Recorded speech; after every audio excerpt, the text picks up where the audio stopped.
Hey everyone, Pugs here with 2 new reviews for y'all. Today I'm covering No Free Rides and I'm your biggest fanatic. I haven't really got much to say about these 2 episodes for this little introduction here. They're just another pair of good solid episodes that are very typical of season 2, and I feel like that's all there is to it. So, as always, gotta extend a quick thank you to everyone who's been watching, liking, commenting. Y'all know the drill, y'all know I say this every time. And yeah, with all that said, let's just get right into the reviews. No Free Rides is simply a fun, enjoyable episode. It's not the cream of the crop that is this season, but it's not in any way bad either. I actually find it to be a little bit nostalgic. Well, really just one bit of the episode is very nostalgic for me, and I'll talk about it much later in the review. So let me go ahead and cover everything else first. The beginning gag of this episode, where SpongeBob runs over the French narrator, is a great way to start this thing off. And this funny gag is followed really well by Mrs. Puff's whole 600 thing. And I just love the delivery there from both Tom Kenny and Mary Jo Catlett. Y'all know I just have to give credit where it's due. Mrs. Puff's desperation to get rid of SpongeBob is absolutely palpable in the beginning of this episode, and I love it. And just the whole extra credit scene itself is perfectly dramatic and the kind of hysterics I love to see from this show. Once SpongeBob quote-unquote earns his extra credit and his license, I love how Mrs. Puff pretty much regrets it immediately. Her daydream is perfectly morbid and darkly hilarious, and it's one of my favorite scenes in this episode. And now that I'm thinking about it, I wonder if crazy driving skills from your boy Sponge was inspired by that daydream a little bit. If you haven't heard of that channel, please watch the video. I'm going to link it. I swear it's worth it. That channel is so funny. But anyway, this episode is the one with that crazy Inception like Mrs. Puff painting. And I always wonder, who thought of that painting? Who came up with this idea? Why? It's just so funny. And I'm pretty sure a newer episode called back to it a while ago. And speaking of art, I just really love the expressiveness of this episode. It's that Greenblatt Bob on full display. But anyway, I think it's very wholesome that SpongeBob's parents and SpongeBob himself threw a party for Mrs. Puff just to celebrate SpongeBob finally getting his license because they thought Mrs. Puff was such a great teacher. And I mean, she is, which makes it even funnier that she got the party only after making this one bad decision. And speaking of Mrs. Puff, she is truly golden in this episode, and Mary Jo Catlett once again did a great job voicing her. She really brought, the A-game here.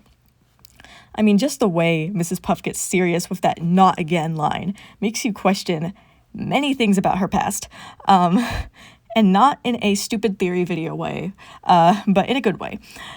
And I just really like how this episode is actually focused on Mrs. Puff, because we so very rarely get episodes like this with her.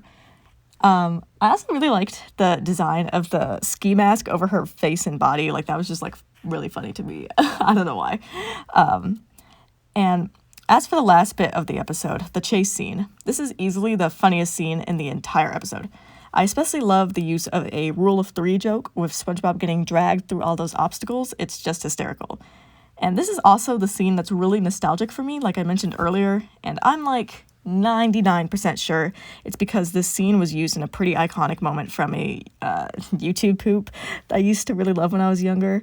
And yes, we've already established that I used to watch these. We move on. Anyway, the ending of this little chase scene is great too. From SpongeBob coming through the radio, or when SpongeBob realizes that it's Mrs. Puff driving the boat, to the random cutaway of SpongeBob doing that thing with his lips, and then the 2 crashing into the police boat. Y'all know I love a good bit of chaos, and this scene delivers quite nicely. I'd say the one thing that brings this episode down a bit for me is that No Free Rides is a bit slow between the extra credit dramatics and Mrs. Puff stealing the boat.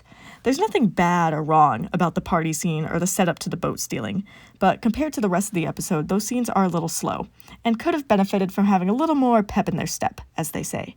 But this is such a nitpick that it really doesn't affect my enjoyment of the episode very much, which is why No Free Rides is going into my great tier, coming in with a score of 8.7 out of 10. I'm going to need for other episodes to take notes, because this right here, this is how you handle an embarrassment plot. I'm Your Biggest Fanatic has a lot to teach certain episodes, like, oh, I don't know, Grandma's Kisses and Hooky, and I just like this episode a lot, so let me tell you why. So this episode obviously handles embarrassment in its plot, and it does so far better than certain other contenders, that's for sure. And that's because of a couple things. First off, and this is crucial, the actual embarrassment does not last very long. Yes, Kevin is trying to humiliate SpongeBob for most of the plot, but he only succeeds for like less than a minute.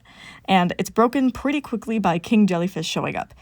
Not to mention, Kevin ends up getting what's coming to him in a very satisfying way.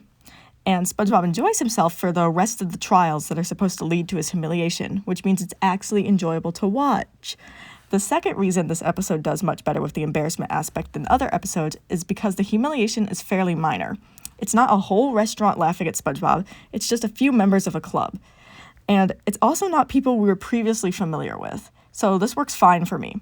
And I don't really get any secondhand embarrassment from it. So I'm really going to need for everyone to take notes, okay? To turn my focus on the other parts of the episode, though, I'm Your Biggest Fanatic is simply funny. I love Patrick's whole journey at the beginning and end of the episode, and it's such a funny little, like, running gag or side plot. I don't really know what to call it. Bookends, maybe? But the way that Guard ends up having to, like, chase after him is hilarious. And I love how, in the end, Patrick just apparently ties up this poor mascot. As for SpongeBob, I love his little antics when he first spots Kevin, and then the montage of Kevin repeatedly getting stung is hilarious because it's immediate justice being served, and also very funny physical comedy. Additionally, the anchovies in this episode were a nice touch, being good hype men towards Kevin and later turning on him once it turns out that he has no backbone whatsoever, which is deserved. As for the plot, I like it. It makes perfect sense to me that being the little geek he is, SpongeBob would have, like, idols in jellyfishing. And it also kind of expands the world of SpongeBob SquarePants a bit, because now we know that jellyfishing is both a recreational activity and a serious, or at least kind of serious, sport and hobby. Enough for popular figures in it to have a die-hard fan base, at least. But I suppose that could be any activity with a cult following. But also, jellyfishing clearly has an entire convention in this episode, so it seems the fan base is reasonably large. Because, like, I know in future episodes there was, like, that whole news report talking about jellyfish, so I don't know. Anyway, I'm getting off topic. Let me get myself together. Beyond what I've already said, I don't really have all that much to say about I'm Your Biggest Fanatic. Kevin is, of course, an asshole, but that's the point of his character, and he's entertaining and well-voiced, so there's no problem here. I also didn't get to mention this, but I really like the visuals in this episode, from both the visual jokes to the lovely Jellyfish Fields background, and, you know, you guys know that I love to point out gorgeous backgrounds. I have really no problems with this episode whatsoever, so it'll be in my amazing tier, coming in for a score of 9 out of 10. Alright, so this is kind of a short one today. There really isn't much for me to say about either of these two episodes. I mean, just like I said in the intro, they're very standard season 2 episodes. They're both very good, but they also don't have much for me to say. Like, they're good, but they're not, like, super awesome, so I don't really have much to gush about, you know? So, very enjoyable watches. Always rewatch them when I do a marathon, but they're never episodes that I specifically go and choose. But that's a whole other thing, because that sounds like I don't like them that much. I do like them. But yeah, I don't really have much else to say about these 2 episodes, so I think I'm just going to end things here, and I will see you guys in the next review.